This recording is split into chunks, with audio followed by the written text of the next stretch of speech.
सभी को press the Lord, जय मसीह की। नमस्ते भाई और बहनों, आइए हम लोग परमेश्वर की जीवित वचन में से देखेंगे।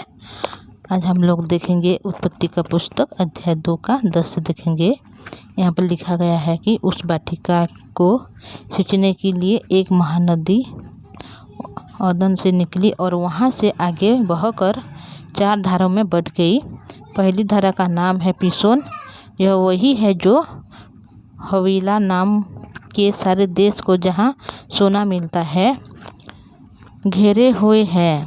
उस देश का सोना चोखा होता है, वहाँ मोती और सुलेमानी पत्थर भी मिलते हैं। दूसरे नदी का नाम गिहोन है। यह वही है जो कुश के सारे देश को घेरे हुए है।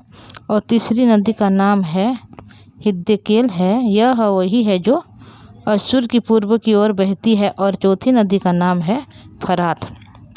देखिए, जब हम कल देखे थे कि परमेश्वर की जीवित वचनों में से कि उत्पत्ति का अध्याय 2 में परमेश्वर ने मनुष्य को किस प्रकार सृष्टि की, तो यहाँ पर हम लोग देखे कि परमेश्वर ने मनुष्य को रचा। किससे रचा? मिट्टी से रचा है बोल के लिखा हुआ है। जो भूमि में है, वो भूमि की जो मिट्टी है, उस मिट्टी को एक मूर्ति बनाया और उसमें फूंक दिया। और जो फूंक दिया उनके नथनों में, तो वह एक मनुष्य जो आदम है, जीवित प्राणी बन गया। और उसको खाने के लिए बहुत मनोहर वृक्ष लगा रहे हैं फल की, ताकि वह मनुष्य खा सकें। और उसके लिए एक वाटिका बना रहे हैं, ताकि उस वाटिका में वह रह कर क्या करें, खुशी से वहाँ पर रह सकें। और वहाँ पर परमेश्वर ने क्या कर रहे हैं, हर एक प्रकार की वृक्ष जो फल अच्छा है खाने के लिए, उसको उगाए। और क्या कर रहे हैं, यहाँ पर भले या बुरे ज्ञान के वृक्षों को वो यहाँ पर लगा रहे और जीवन के वृक्षों को पर यहाँ पर लगा रहे हैं। तो उस वाटिका को सींचने के लिए क्या कर रहे हैं कि अगर एक वाटिका है तो उसको भी पानी भी तो चाहिए। तो उस आदम को कुछ करना नहीं पड़ेगा, क्योंकि परमेश्वर पहले से सब कुछ रखा है बनाकर। तो परमेश्वर ने एक नदी बना रहे हैं, उसको 4 धारा में वहाँ पर बांट रहा है, जिसका नाम हम लोग पहले थे। पहली धारा का नाम था पिसोन, और जहाँ पर सोना मिलता है, वो सोना जो है चोखा होता है और सुलेमानी पत्थर भी मिलती है बोल के यहाँ पर लिखा गया है। और दूसरी नदी के नाम है गिहोन। वह जो क्या है, खुद देश के सारे देश को घेरे हुए है। और तीसरा नदी का नाम है हिद्देकेल, जहाँ अश्शूर लोग रहते हैं। और चौथा नदी का नाम है फरात। ये नदी है जो एदन वाटिका के अंदर में पानी सींचती है, कि उसको कभी भी आदम को यह परिश्रम करना नहीं पड़ता कि वह जो वाटिका है, जो वृक्ष, जो फल की वृक्ष है, उसको कभी पानी देना नहीं पड़ता। बल्कि परमेश्वर ने ऐसा सुविधा किया है कि वह खुद अपने आप सब कुछ कर चुके हैं। तब युवा परमेश्वर ने आदम को लेकर एदन वाटिका में रख दिया कि वह उसमें काम करे और उसकी रक्षा करें। देखिए, परमेश्वर ने आदम को एदन वाटिका के अंदर रख दिया ताकि वहाँ पर रहे और उसको सुरक्षित रखे, उसकी देखभाल करें।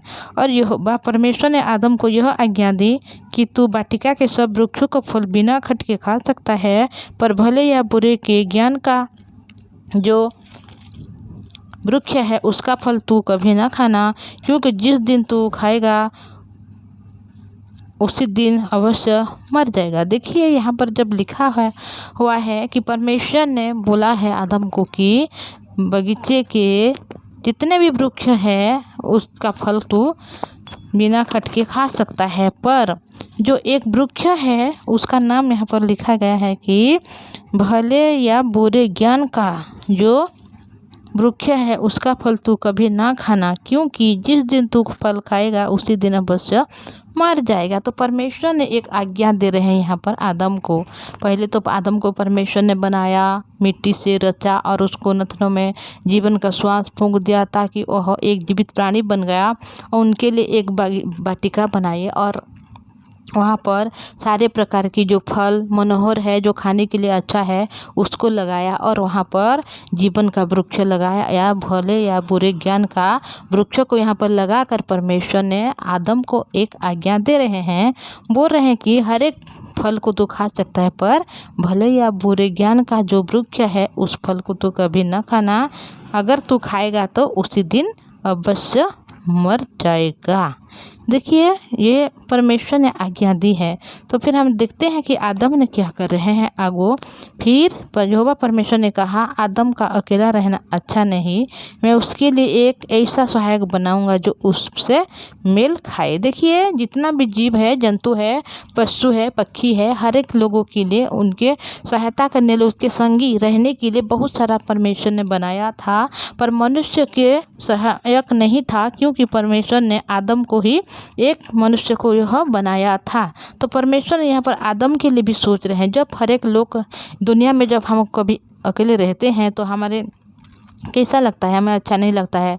अगर कोई होता कि हमारे साथ बात करता, कोई होता कि हम उसके साथ खेलते, कोई होता कि हम उसके साथ कुछ काम करते या उसके साथ रहते, ऐसा हमें लगता है भाई और बहनों। इसीलिए परमेश्वर जब आदम को देख रहे हैं यहाँ पर, तो आदम यहाँ पर अकेला है, उसके सहायक कोई नहीं है। इसीलिए परमेश्वर ने जिसके उसके मेल खाए उसी प्रकार हम उस सहायक को बनाऊंगा बोल के यहाँ पर परमेश्वर ने बोल रहा है। और यहोवा परमेश्वर भूमि में से सब जाति के बनेले पशु और आकाश के सब भांति के पक्षियों और रचकर आदम के पास ले आया कि देखें कि वह उनका क्या क्या नाम रखता है।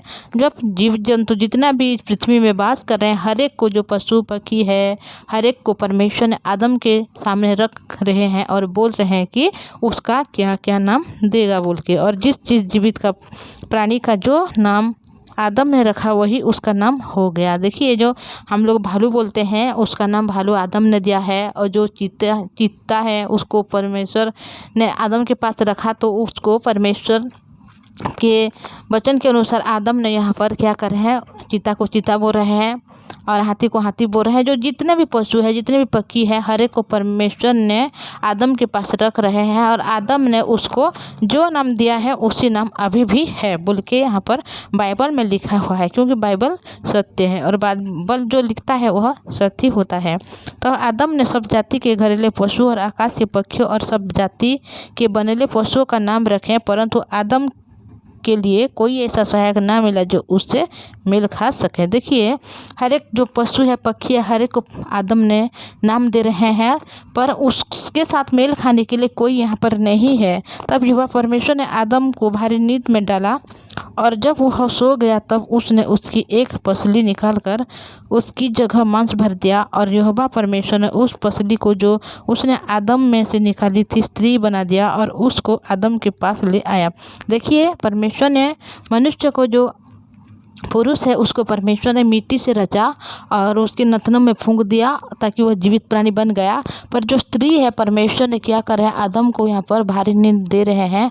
और आदम जब सो रहा है तो उसके जो पसली निकाल कर वहाँ पर मांस भर रहे हैं और उस पसली को क्या कर रहे हैं, परमेश्वर ने एक स्त्री बना रहे हैं और आदम के पास वहाँ पर रख रहे हैं बोल के यहाँ पर लिखा गया है। तब आदम ने कहा, अब ये मेरी हड्डियों में से हड्डी और मेरी मांस का मांस है, इसलिए इसका नाम नारी होगा, क्योंकि वह नर में से निकली गई है। इस कारण तुम पुरुष अपने माता पिता को छोड़कर अपनी पत्नी से मिला रहेगा और वो एक ही तन होंगे। आदम और उसका पत्नी दोनों नंगे थे पर लजाते न थे। देखिए यहाँ पर परमेश्वर ने क्या कर रहे हैं, आदम के लिए एक सहायक भी उनके लिए बना रहे हैं। वो आदम के जो पसली है उनसे निकाल कर, तब जब आदम देख रहे हैं तो वह बोल रहा है कि यह इसका नाम है नारी, क्योंकि ये नर से उत्पन्न हुई है। क्योंकि नर को परमेश्वर ने मिट्टी से रचा और नारी को परमेश्वर ने, मनुष्य जो नर है उसके पसली हाड़ से जो हड्डी है वहाँ से निकाल कर वहाँ पर नारी को परमेश्वर ने बनाया। तब परमेश्वर ने उन लोगों को बनाकर उनके आज दोनों साथ में रहते थे। और यहाँ पर लिखा गया है इसलिए स्त्री और पुरुष कभी अलग ना होंगे, क्योंकि वह एक से बने हैं और दोनों एक तन है बोल के यहाँ पर लिखा गया है। और वहाँ पर दोनों वाटिका में है और परमेश्वर की अनुग्रह से वह सारे वृक्ष के फल को खाकर अच्छी तरह से रह रहे हैं। तो मैं आज इतना ही बोलूँगी, आगे हम लोग देखेंगे कि परमेश्वर ने और क्या किया और आदम ने क्या किया। तो आइए हम लोग प्रार्थना करेंगे। पवित्र परमेश्वर पिताजी, धन्यवाद करती हूँ। आज हमने पिता हमें बताया कि मनुष्य को किस प्रकार आपने बनाया और उनको सुरक्षा किया, उनको खाने के लिए, उनको रहने के लिए हर एक विषय को आप यहाँ पर दे रहे हैं। इसीलिए आपके पवित्र नाम को धन्यवाद करते हुए यीशु के नाम से मांगते हूँ, आमीन।